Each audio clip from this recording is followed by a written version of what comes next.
It is wise to persuade people to do things and make them think it was their own idea. Running taught me valuable lessons. In cross-country competition, training counted more than intrinsic ability, and I could compensate for a lack of natural aptitude with diligence and discipline. I applied this in everything I did.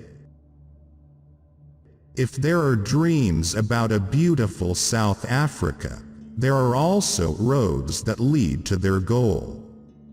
Two of these roads could be named goodness and forgiveness. I should tie myself to no particular system of society other than socialism.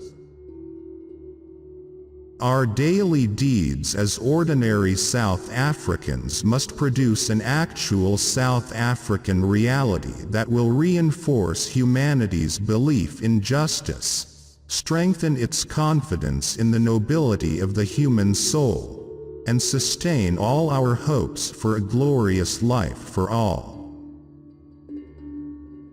On the first day of school, my teacher, Miss Emdingane, gave each of us an English name and said that from thenceforth that was the name we would answer to in school.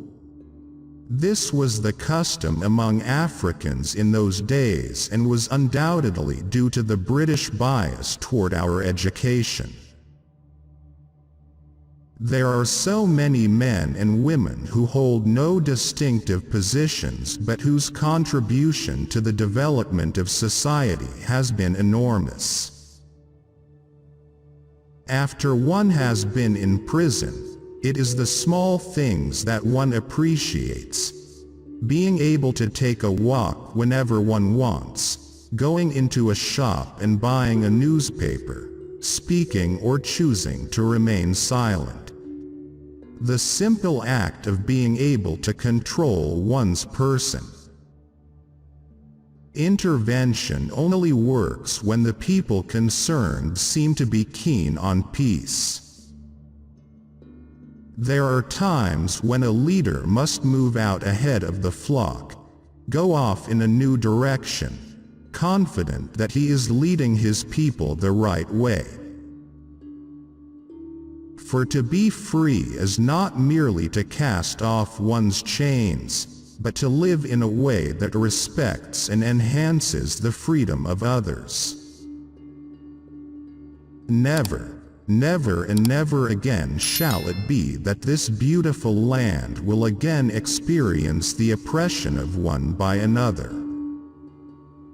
To deny people their human rights is to challenge their very humanity. There is no easy walk to freedom anywhere, and many of us will have to pass through the valley of the shadow of death again and again before we reach the mountaintop of our desires. Courageous people do not fear forgiving, for the sake of peace.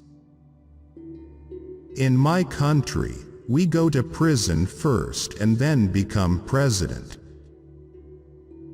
I stand here before you not as a prophet, but as a humble servant of you, the people. Only free men can negotiate. A prisoner cannot enter into contracts. I do not deny that I planned sabotage. I did not plan it in a spirit of recklessness nor because I have any love of violence. I planned it as a result of a calm and sober assessment of the political situation that had arisen after many years of tyranny, exploitation, and oppression of my people by the whites. I was not a messiah, but an ordinary man who had become a leader because of extraordinary circumstances.